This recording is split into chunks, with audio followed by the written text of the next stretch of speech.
What's up guys, my name is Ace, and today we got a little bit of an update in Modern Warfare 3, and while there were some bug fixes and map-specific spawn changes, which I'm excited to check out, but that kind of takes some time to get a feel for, so I can't really cover that immediately in today's video. One of the biggest things they did with this update is they fixed the aftermarket parts for the tier as well as the AMR9, so they're now actually usable. And in today's video, I decided to go with a deep dive on the ETTIN Kit for the AMR9. I will cover the JAK Beholder Kit just alongside the gun guide for the tier, since I haven't finished that gun guide yet, whereas I have finished the gun guide for the AMR9.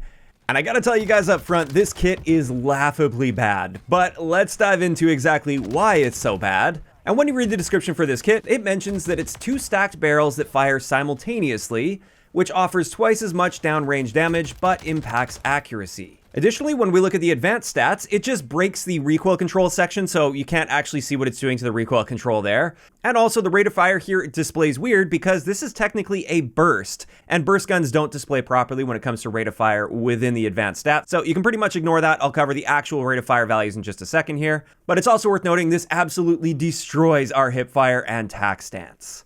Aside from that, everything else appears to be the same, at least according to these advanced stats. So let's dive into the actual values that I tested in-game, and it turns out the advanced stats were correct. The damage values don't change at all. They're exactly the same as the base AMR9, so it's still going to be a 5 to 7 shot kill to the body. So let's move into our rate of fire, which, like I said, this is actually technically a 2-round burst. Instead of the barrels actually firing literally simultaneously, as in you pull the trigger and 2 shots come out literally on the same frame, that doesn't happen. All you've done is converted this into a 2-round burst.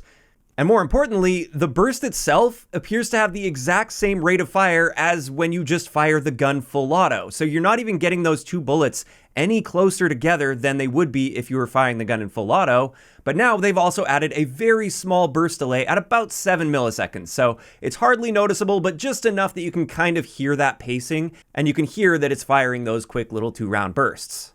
But what this means is, since we're not getting any faster rate of fire or any better damage output with this kit, and we're now just introducing a burst delay after every 2 shots fired, this actually just harms our time to kill potential across the board. So instead of killing in 304 milliseconds up close with a 5-shot kill, now we're killing in 322 milliseconds. And that same trend applies to all of the ranges. We are going to be killing a little bit slower. And speaking of ranges, let's have a look at it right here. And again, nothing changed with our range values here. So it still takes the same number of shots to kill within the same ranges, but we're now killing noticeably slower than if we were just using the regular AMR9. So far, it's really not looking too good for this kit, and I know the description said that it harmed our recoil, but as I was looking at these values that I collected, I was thinking, well, maybe the description is just wrong, and this actually significantly improves recoil, and that would maybe make up for the fact that we have a bit of a slower time to kill. So just a little recap here, this is what the base AMR9 looks like with no attachments, no conversion kit or anything, and it's actually quite an accurate SMG. This is actually one of the only real good upsides with the AMR9 compared to the other SMGs in the game, is it's quite accurate. Now let's have a look at the recoil with this ETTIN kit on, and as we can see, that is absolutely horrible recoil. It climbs so much faster, and on top of this, I was quite surprised to find there's often a lot of recoil within each little burst itself. So you would think those 2 bullets that are firing quote-unquote simultaneously, even though we know that that's not simultaneously, you would think that at least those would be grouped really tightly together, and then you'd just have gaps between the bursts.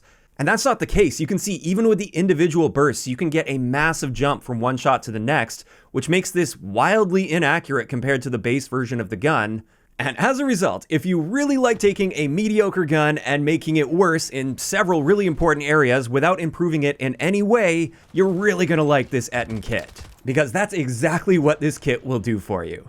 Now, honestly, after looking at all of this, I think this attachment must be bugged and not working as intended. There's no way that someone designed this to work in this manner and thought, yeah, that's good, people are going to enjoy this kit, because there is literally 0 upside to using this kit. Like, not a single stat is improved when using this, and yet several very important stats are very noticeably harmed while using this kit.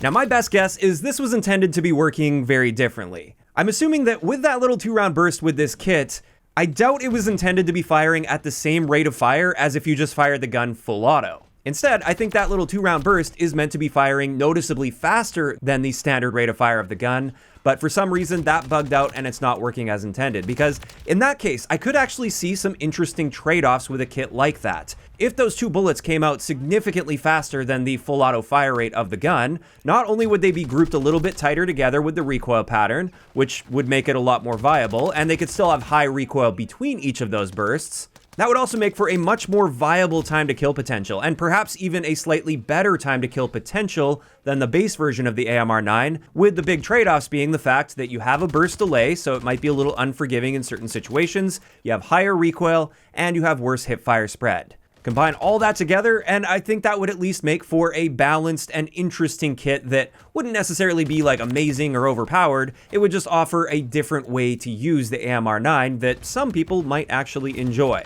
Instead, we gain no rate of fire or time to kill benefit whatsoever, we significantly harm our recoil, and we also hurt our hip fire spread. So that's a kit and my thoughts on it. If you guys want to check this kit out for yourself just to see how terrible it is, I did create a class setup, and honestly, this is about as good as you can get with this kit, unfortunately.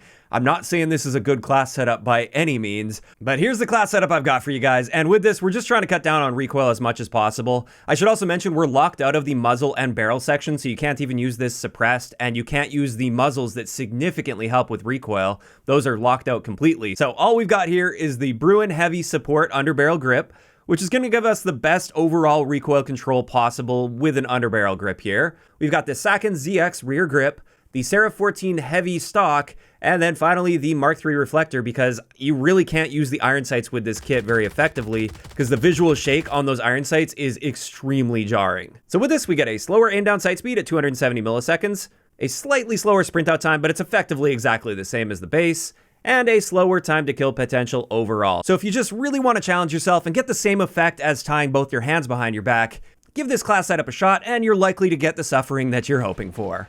And with that, that is going to wrap it up for what I consider to be by far the worst aftermarket part in Modern Warfare 3 at the moment. Like I said, I do believe this is likely bugged in its current state. I can't see this being the intended design of this. So I will keep you guys updated in the future if this kit changes. Also, just a reminder, that JAK Beholder Kit is also available on the tier pistol, but I'm just going to hold off on that until we get into the gun guide for that particular gun.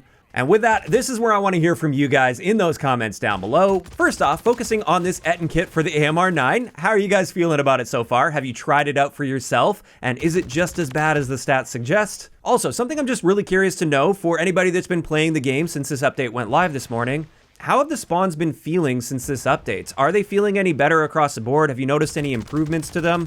Or not so much? I'm just curious to get your input because at the time of recording this video, I haven't really had much time to actually sit down and play the game. So I'm just curious to see what the initial response is.